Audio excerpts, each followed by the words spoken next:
This is My Child Will Thrive, and I'm your host, Tara Hunkin, nutritional therapy practitioner, certified GAPS practitioner, restorative wellness practitioner, and mother.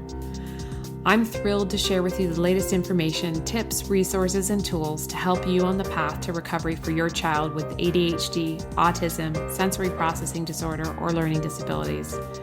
My own experiences with my daughter, combined with as much training as I can get my hands on, research I can dig into, and conferences I can attend, have helped me to develop systems and tools for parents like you who feel overwhelmed trying to help their children. So sit back as I share another great topic to help you on your journey. It's episode 7 of the My Child Will Thrive podcast, and here's what's coming up. Identify what the ism is that they're currently doing. And again, this is an exclusive, repetitive behavior that they do, that they gravitate toward. A quick disclaimer before we get started. My Child Will Thrive is not a substitute for working with a qualified healthcare practitioner. The information provided on this podcast is not intended to diagnose or treat your child. Please consult your healthcare practitioner before implementing any information or treatments that you have learned about on this podcast. There are many gifted, passionate, and knowledgeable practitioners with hundreds, if not thousands of hours of study and clinical experience available to help guide you.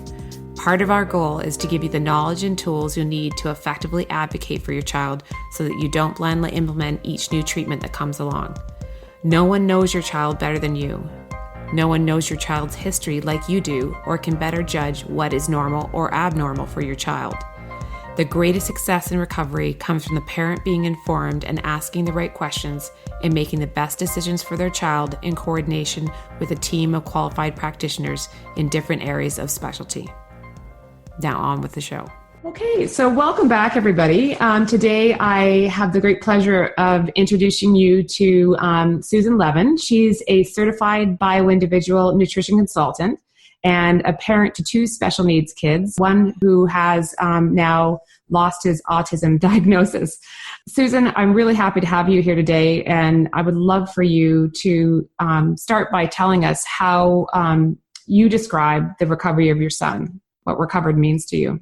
Yeah, thanks for having me here, Tara. It's wonderful to be here and chat with you. When I use the word recovery in relation to my son, it's fairly specific. It really refers to the fact that when Ben was 5, he was diagnosed with autism, and that today he no longer meets the criteria for autism spectrum disorder. And so is Ben a cookie cutter child? No. Does he still have delays that we're catching up from? Absolutely. But that really identifiable autistic behavior, specifically no connection, no communication, no desire whatsoever to connect with me, never looking at me in the eyes, really being in his own world, and also obsessed to the point of really excluding the world around him with certain, fixed topics. Those are all literally not part of our life anymore. So Ben is active. He's studying for his bar mitzvah.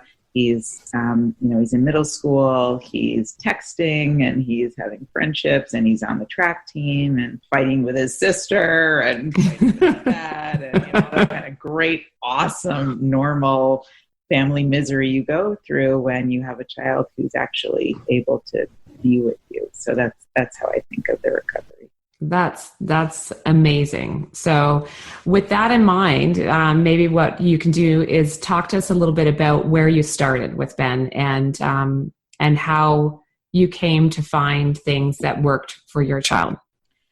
Yeah, I love this topic. It's obviously, my kids and my husband are pretty much my life. So I love this topic. So when we started, I should say that I really fell apart. And, I have a book called Unlocked, and it kind of documents our journey, and especially my journey. And if you read it, you hear that I absolutely pretty much had a nervous breakdown. I mean, I was not kind of a poster child for a warrior mom. And so that I say that right at the outset, because I think a lot of moms, when they hear about a child who's recovered like Ben, or they meet me and I'm sort of like, a little bit more put together than I used to be, there's this idea that I could never do that. She's a warrior mom. And I am really not. I'm really not. I struggled with this. And when we first got Ben's diagnosis, I absolutely shut down for a while, period of months. But I really didn't want to accept that I was going to have a child who didn't ever want to have a relationship with me. And so I really just went on a search. And this was, Ben's 14, so this was 9 years ago. And there was really very little at that time in the means of solutions out there. There was a fair amount about autism. They were starting to talk about it more in the media. It wasn't the epidemic that it is now. But autism was sort of in the vernacular, but solutions and treatments and recovery, I mean, that's as recent as the past couple of years, really, that people are starting to open their mind to this idea that certain things can really not just help manage care, but can also really eradicate a lot of the problematic symptoms. At a very high level, what worked for us was critically learning how to heal my son's gut biome. And that basically refers to his food and his exercise and the water he drank and the supplements he took and the amount of sleep and all these things that we were, kind of put under an umbrella of biomedical interventions because they affect the biology, but they're therapeutic in that sense. So that was the first prong. And I think of it as my three-legged stool to recovery. So that the first leg of that stool that is the foundation for my son's life and ours by extension is that biomedical piece. Secondly, was finding the right social skills development intervention for us. And there are many, many out there. And, many of them have, really a lot to offer families, everything from applied behavioral analysis, which in the kind of recovery world has a bad rap, but I think they're really, I think ABA is really evolving. And for a lot of families, that's really what they can do. And then all the way over to what we did on the other end of the spectrum, which is the Sunrise program, which is a training that you receive at something called the Option Institute, which is in the Berkshires in the western part of Massachusetts. And that's a child-driven, home-based therapy, very hands-on by the parents. And we'll talk about that more later. But you need, if the child, it's my belief, it's my conviction, that if the child is more than 1.5 years to 2 years old when they receive their autism diagnosis, they will have missed so many developmental milestones that they really need some sort of social skills intervention to catch them up. And in Ben's case, he wasn't diagnosed until he was 5. He had missed a lot. And, we did Sunrise very full on for 3.5, 4 years, and we're still catching up some of that social development.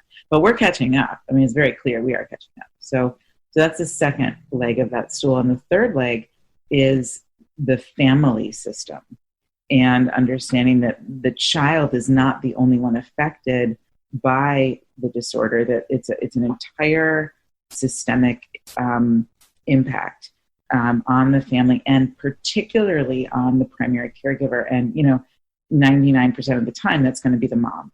So what I also see as a critical piece is working with the mom's self-care. I work with moms, autism moms, special needs moms, to kind of rehabilitate them, because I needed to do that for myself so that I would have the endurance and the inner strength to meet those other two challenges, because they're big. If you want your child, for me, I wanted my son to really have a full life. I did not want managed care.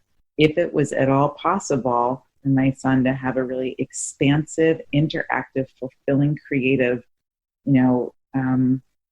engaged life, I wanted that for him. And so I was willing to really commit myself. And that meant really a lot of work and a lot of psychological stress and a lot of money and, a lot of investment. And to make that investment, I had to be available for it.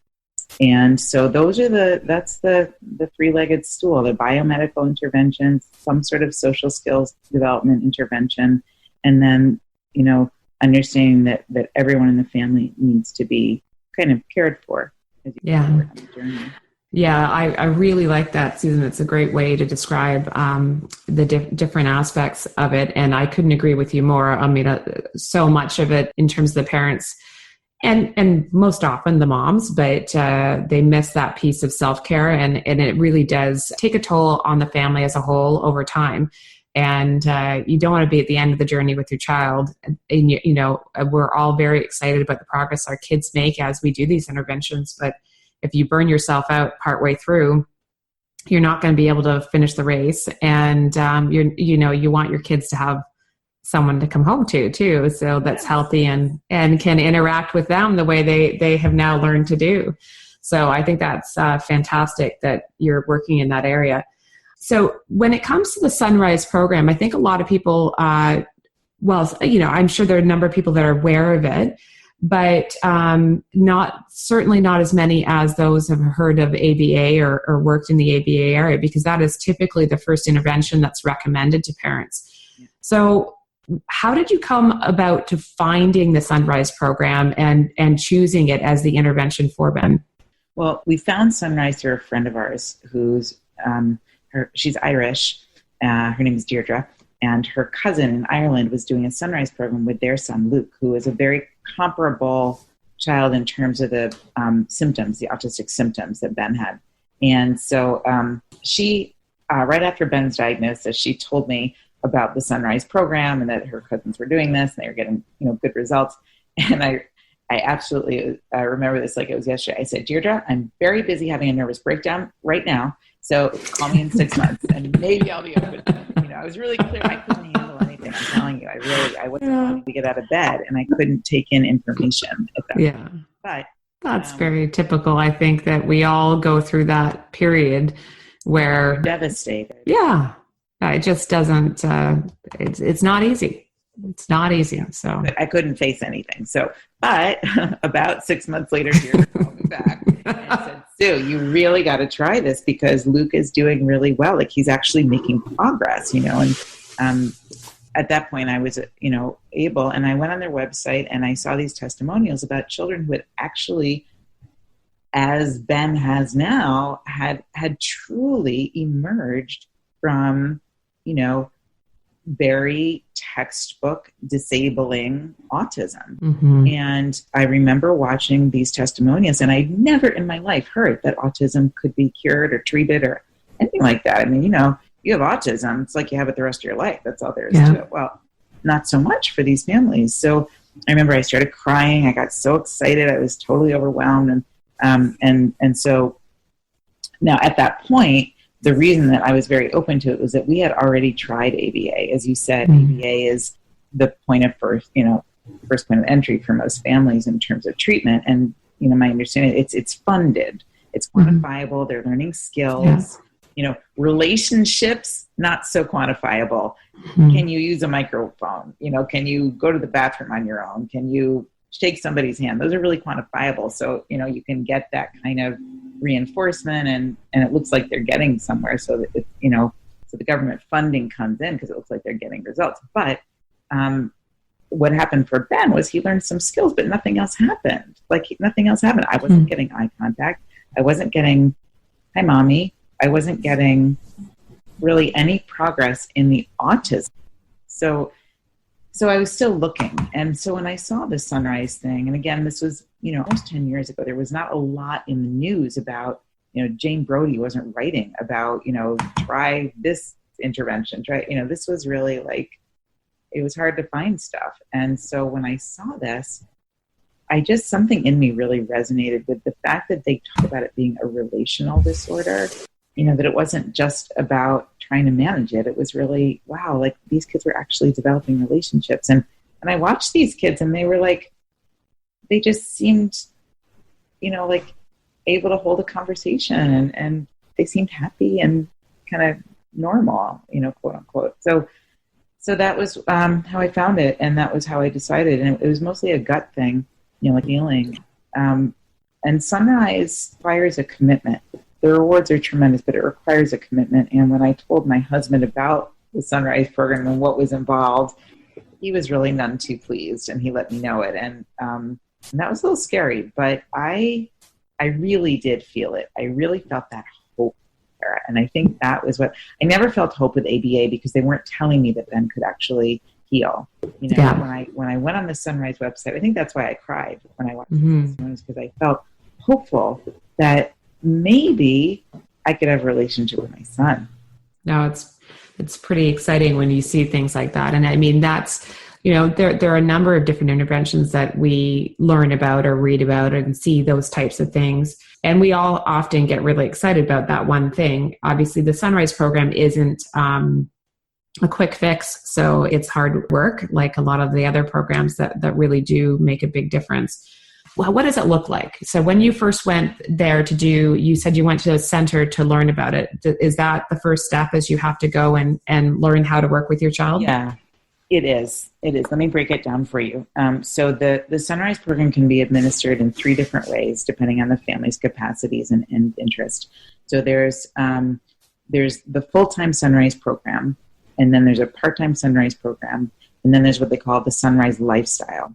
So kind of going backwards, the Sunrise lifestyle is the least kind of investment. So with that, and it still gets very strong results for a lot of families.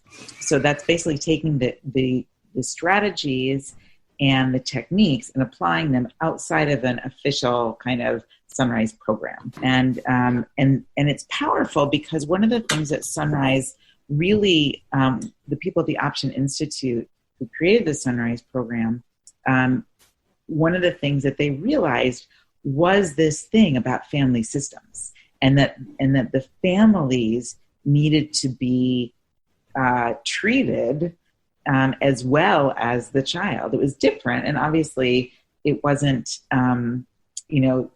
disabling in the black and white way that it is with autism, for the child in crisis. But the family needed to be addressed, and particularly the primary caregivers, if they were going to be able to facilitate this program for their child. So right away with Sunrise, you start, when you go for the trainings, and you go there, the first training, there's 3 main trainings that people do. One is called the startup, and that's the initial one you go to. So when you go to the startup, there's a lot of group process that happens, and you learn a lot of the techniques. You learn kind of the basic, it's kind of like Sunrise 101. They give you kind of what you need to know to go home and start up your Sunrise program. And so a lot of families who go to that, they get, and there's also a lot of books and CDs, and there's coaching and consulting you can do with the teachers at Sunrise after you leave there. So you can take that information and start implementing the ideas right away. I mean, we started doing, like, as soon as I started reading the books before I went for my startup training, I saw changes, because it's about dynamics and relationships when you're using a Sunrise program with your child. So that's kind of Sunrise lifestyle is kind of just bringing it into your home life. And then the other 2, the part-time program and the full-time program, you actually create a Sunrise program. And so a Sunrise program, the rudiments are, you have a room, and it's got to be a room that has very little distraction in it. Because the idea is that the mind of an autistic child is constantly being barraged by stimulation that they can't prioritize for whatever reason. So it's kind of like Ron Kaufman, who was the first recovered Sunrise child, Samaria Kaufman, his mom, and Bears Kaufman, his dad, they're the directors and the founders of the Option Institute. So Ron Kaufman says that for a child on the autism spectrum, it's like living in a mall all the time, or living in an airport. Like there's sounds, and there's people, and there's lights, and there's talking, and there's distractions, and there's music, and there's everything. And it's very hard to sort of sort through, because it's all coming at you all at once. And that's how it feels like being in a classroom for a child on the autism spectrum, or like being in the living room with the TV on. It's very overwhelming. So you put them into a room, and so they go inward with these like genius coping mechanisms, whether it's rocking or tearing paper or lying on the floor, whatever they do, they find a way, hand flapping, to self-soothe. And in Sunrise, those self-soothing behaviors are called isms. You know, in the other, outside the world, they're often called stims, but they're really not stims. They're really soothing, you know. Mm-hmm. So Ben had a number of isms, and I was one of the first kind of bits of homework you do with Sunrise is to identify what really are those isms, and so you can sort of work on them. Anyway, so you have this room with very, very little distractions because you want the child to not be overwhelmed going in. You want them to feel comfortable. Yeah. And you also fill the room with the things that really motivate the child, the things they love.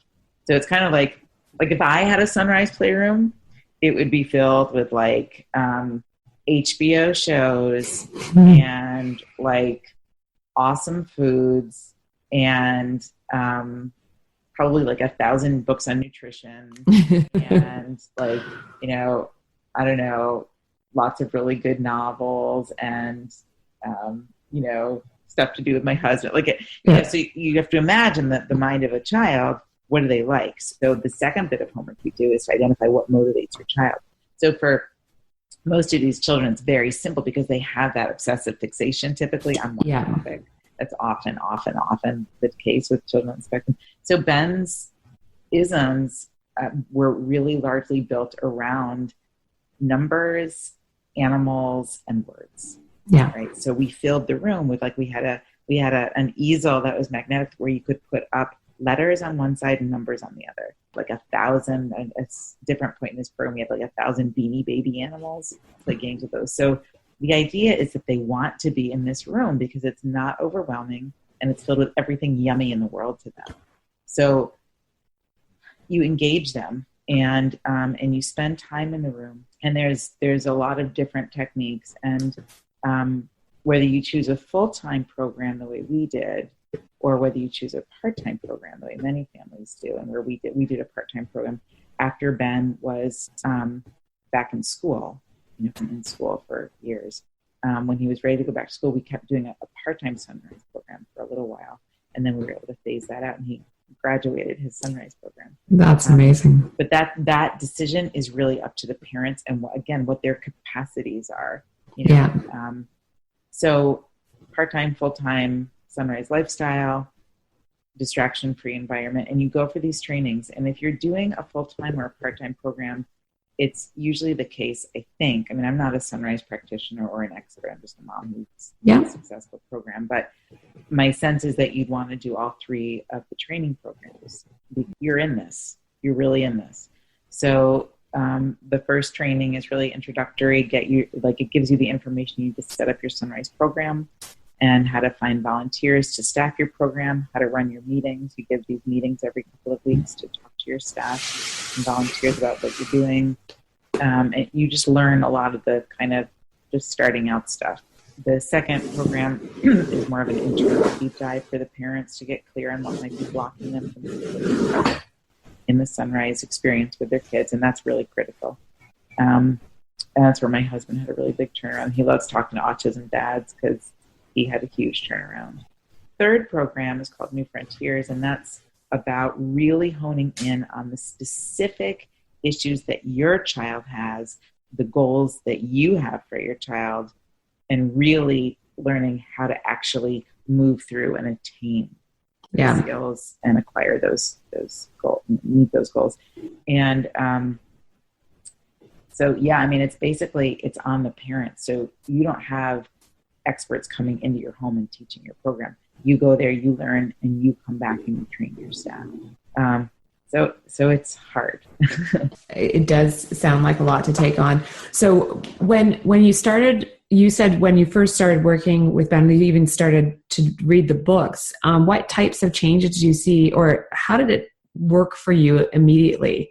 And that gave you that confidence to keep on pushing through? Right. Well, one of the main things, and I talk about this a lot in my book, and it's usually the first thing we talk about in the programs I offer for moms, is the amount of self-hatred and self-abuse that we inflict on ourselves as mothers of children on the spectrum. And that's a huge, huge issue. Guilt and shame and loneliness and feelings of incompetency and really acute fear. These are some of the things that really dog us. So one of the things that the Sunrise program really helped me to see was that I didn't have to fix my kid. And that was profound for me. And I got this after reading, there's a book called Happiness is a Choice, which Bears wrote. And then there's Sunrise, The Miracle Continues or something, I forget, but they made a movie out of it, and there's a book. I read them so long ago. When I read them, I started to understand that, number one, what I thought was my fault was not my fault. This whole thing wasn't my fault. And number two, that when I looked at Ben and I would see him doing things that were quote unquote autistic, talking to himself or knocking things off of tables or tearing paper for hours or whatever, I would go into this absolute panic because what it said to me, like, my kid's a freak. I mean, I don't mean to offend anyone, and I don't mean that this was true about my son, but my mind was judging Ben and judging myself. So my kid is a freak. My kid is a Martian. My kid's a weirdo. I've screwed him up. This is all my fault. If I were more organized, disciplined, ate better when I was pregnant, didn't work, blah, blah, blah, blah. Yeah.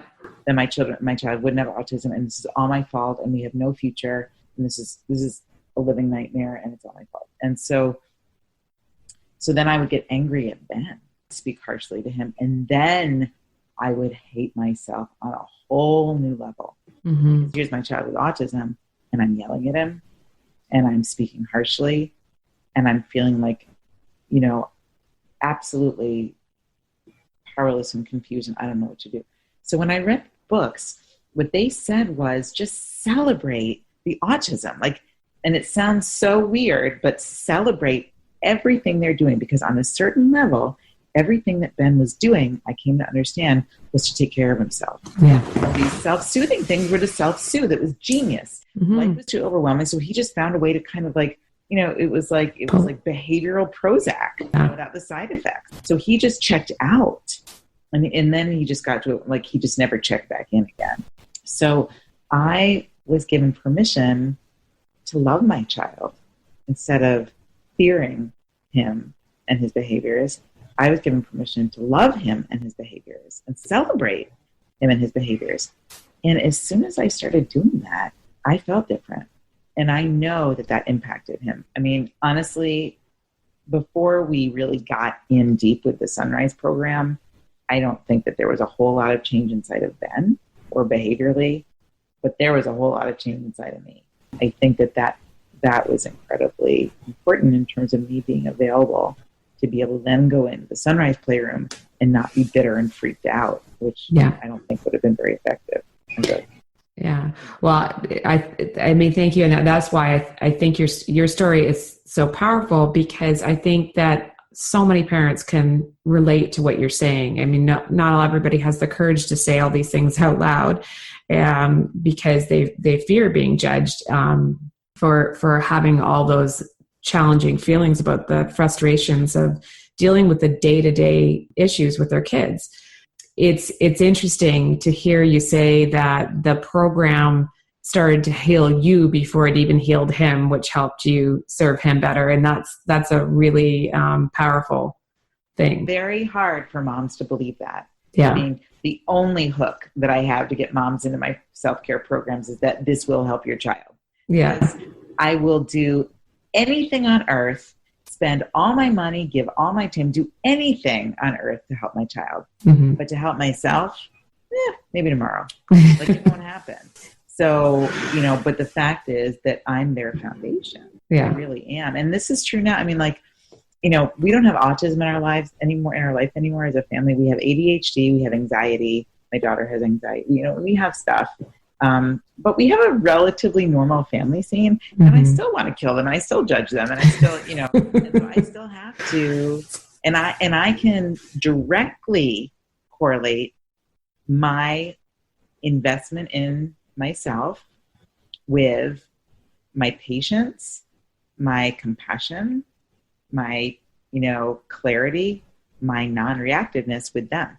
Yeah. And, so it still goes on. Motherhood is motherhood. It's just with special needs, there's a layer psychologically of pain and anxiety that really ups the ante. So, that's why I think the trainings, actually going to Sunrise, is very, very important, because you get that investment in yourself, that focus on yourself, and then you go home and you're so much more available, go skyrocket with your Sunrise program. Oh, that's fantastic. How did things progress with Ben as you started to work with him? Like, what are the things you saw? Because I know you refer to as unlocking your child. So how did Ben unlock, and how did that progress? Yeah. So there's a fundamental, probably the most important technique of all of the Sunrise techniques, is something called joining. And it's an incredible experience. And I'm actually really grateful, that I've had it, because would I choose to have a kid with autism again if I had my choice? No, I don't think so. But and that's just being very honest. But, but the experience of joining was a way of connecting with my child that was really, truly profound for me on a mom heart level. So joining, what it is when you have a child who is severely disabled with autism, we're not talking like interactive, we're talking, really no connection world. Then what's recommended is that you join. And the way it works is that you identify what the ism is that they're currently doing. And again, this is an exclusive, repetitive behavior that they do, that they gravitate toward to kind of care for themselves in some way. And so you identify what the ism is, and you yourself engage in that same ism. And you do it in a way that is not designed to draw them out. You're not hovering over them, trying to get them to look at you. You're actually kind of on the other side of the room, but you're 100% aware of them as you're doing your experience of their ism. So what happens is you're literally joining them in the experience, and you're learning on a felt level what they are feeling inside as much as you can. So, for example, I'll give you an example. So one of the things Ben used to do is lie on the floor for hours. He would just lie on the floor and he would just stare at the ceiling, and that was one of his isms. And he wasn't asleep, he wasn't tired, he just would lie on the floor. And so I would join him by lying on the floor, and I'd be about like 5 or 6 feet away from him. If Ben had his left leg crossed over his right, I would cross my left leg over his right. If his right arm was over his forehead, my right arm would go over his forehead. And where he was looking, I would try to look in the same way. And I would just lie there. And again, I'm not trying to say like, hey, Ben, check it out. I'm doing what you're doing. Like, it's cool, we're having this experience. Don't you want to talk to me and whatever? It was really just to love him. To love him so much that I wanted to know what he was feeling. I wanted to know what he was experiencing. And joining, one of the most like really blissful experiences of joining I ever had was Ben used to run in circles around the playroom. And he would just run it around. He's still, like I mentioned, he runs track like the wind. He's really got like a long, lean runner's body.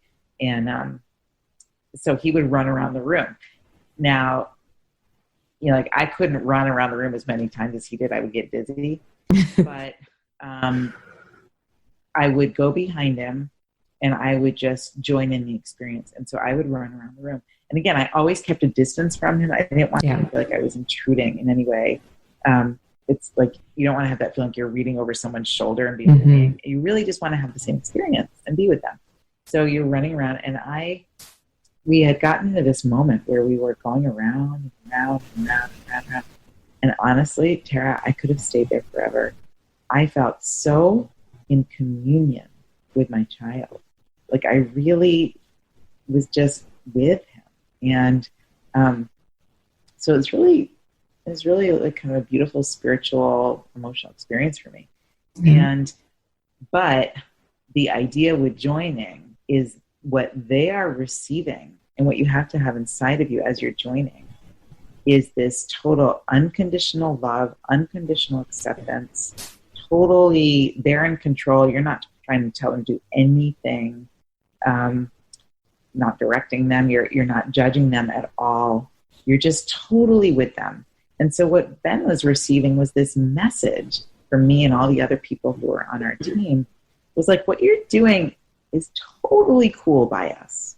And not only that, it's so cool by us that we're doing it too. Mm-hmm. Like, we're just totally with you. We think you're totally all that. Like, no need to change. So there was this kind of like relaxation into like not feeling stressed. I mean, I really need to talk to Ben about this. Ben talks to me now a lot about what he felt like and what he experienced when he was autistic, and it's really fascinating. That would be. Yeah. But just things he was aware of that I had no idea.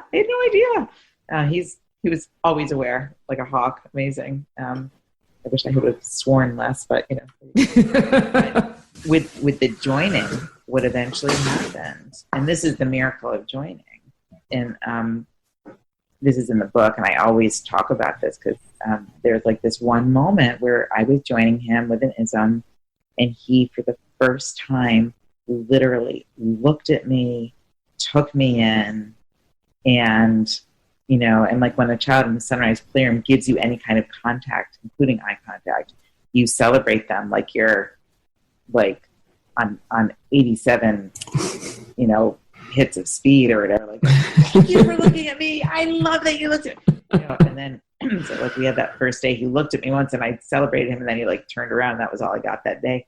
But over the course of the next few weeks, Ben actually walked over to me, talked to me, put his arm around me. I'm going through it quickly because I always cry when I talk about it. Really, this first moment ever where Ben actually chose to come to me, like, in our whole life, and he was almost 7.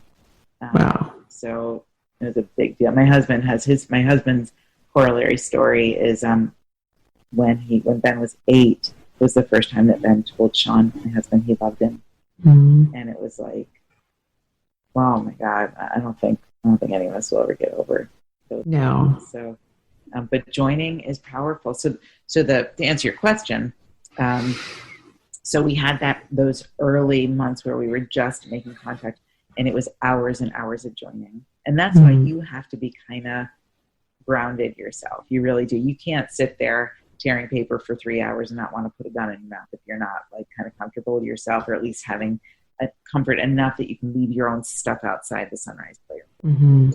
So that's why you really do need to work with your team as a Sunrise mom, and you get yourself a lot of support from the consulting and stuff with the option people. And so we did that for a number of months, and we made contact. And the Sunrise program uses something called the developmental model. It breaks down autism into 5 stages, the first being completely disabled and the 5th being no more autism. So when we started, and it breaks it down into 4 social skills fundamentals, which are flexibility, eye contact, something called an interactive attention span, which is not how long you can do an activity, but how long you can actually interact with another person and do an activity. And then communication is the 4th one. So you use this developmental model to see which skills are in each stage required, right, for each of those fundamentals. So like under communication, you'd have 50 or 60 different skills in stage 1. Once you've acquired them, you go on to the stage 2 skills, and you do that for each of the 4 fundamentals. And by the time you get to stage 5, you need to, be through stage 4. And stage 4 is where you first start having interactions with other kids and, one-on-one play dates. And stage 5, you're in school. So when we started, in almost all, Ben was at stage 2 or 3, because he did have the capacity to, if he wanted something, he could request it, not with words, but, we had some basics. He did look at us occasionally. It was just never like real eye contact. It was just sort of fleeting, So over the course of about 3 years, Ben worked from stages, basically like 2 and 3. We were on 2 and 3 for years, acquiring skills, and then on to 4. And then once we got to 4, and we were interacting with other kids, Ben went really, the pace was faster because he was so in love with other children and so happy to be connecting with them. And then we were able to put him back. I homeschooled for a while, and then we were able to put him into a school for kids with special needs. And now he's outgrown it, going into 8th grade next year, and we're putting him in public school. And fantastic. He'll have an IEP and he'll have support, but he's going to be running track, and he's a writer. He's written like over 50 or 60 books for kids, and they're very good. He's a really good writer, and he's going to start a writers club, and we talked to the schools about it. And he's like, and I said to him, I know you love your school. He's been there 5 years. Are you sure you want to leave? And why do you want to leave if you do want to leave? And he said, I'm ready for a change, and I just want to meet more kids. It's like, so, that was our journey. And it was, I have a friend who says parenting and marriage are not for sissies. The Sunrise program, I don't mean to scare people, but like, it's for real. It's for real. You are really investing in yourself. But it's totally, it's like one of the greatest experiences I've ever had in my life, having this. And then the rewards are, of course, that literally you meet Ben, he does not, he still has some speech stuff. So we work with speech. I mean, he's definitely still learning how to be in the world. I mean, which one of us is not, I know, but like, he's still, definitely learning some social skills and things, but most people don't think Ben, I mean, if I tell them Ben had autism, they're like, huh? Because he's like a quirky kid, but that capacity for interaction, engagement, and for self-awareness and learning. Ben wants to learn how to be a good friend, and he'll say, Mom, I said this to this. He has a friend at school who's like a kid he hangs out. And he's like, I said this to him. Like, I think that was a bad thing to say. Like, was that too much? Was that, we talk about it. Yeah. Which is part of normal teenage development, learning how to interact with their peers, right? So, yeah. When I was at my first Sunrise program, this is how far we've come. The teacher said, I want everyone to share a dream moment. What would a dream moment be for you with your child, with your autistic child? And I said, at the time we were living in Boston, we had a big woods behind the house. And I said, and I couldn't even get through it. I started sobbing because I felt so hopeless. But I said, a dream moment for me with Ben would be to take a walk. See, I almost got through this interview. To take a walk with Ben and have him tell me about his day. Tell me anything about his day. And, now he comes home. The first thing he wants to tell me, can I tell you about my day, Mom? This and this and this. And what do you think of this? And then, or on another day, I'll pick him up from school and be like, Ben, tell me about your day. And be like, no, thanks. He's a 14-year-old. It's great. So, I'm so grateful that there was an answer for us. And we still work with the food. We still have some mitochondrial dysfunction stuff. We're still working on getting rid of those viruses, which honestly, I'm starting to believe are at the core of like every toxic disorder in the world. And so we're still working. There's a lot of healing that has to happen, but we have him now. That's amazing. It really is a fabulous story of healing. And I think you've given parents a really good understanding of what Sunrise can do and how, what's involved in it. I mean, obviously it's a big commitment as you've outlined, but it sounds like it's done wonders for Ben and yourself in terms of how your relationship developed. I want to make sure to say, Tara, that they have scholarships to Sunrise, and a lot of people read my book and go to Sunrise, so I get all these free programs because I get referral points, and I give them away because they're really generous that way. So if if people are thinking about considering it, call them and talk to. There's a guy, Brian Nelson, and he's a family counselor, and he'll talk to you for like a long time, and he won't charge you a nickel, and he'll talk to you about how Sunrise would work with your child and your family, and they just really want to make it work for families. That's fantastic. And I'll make sure I'll link up in the show notes, the Sunrise Center in terms of the one that you mentioned, so that anybody that's listening can easily get there. They'll be at mychildwillthrive.com/podcast 007 if you're looking for them. Susan, just tell everybody where they can find you, because I think that the moms out there need you.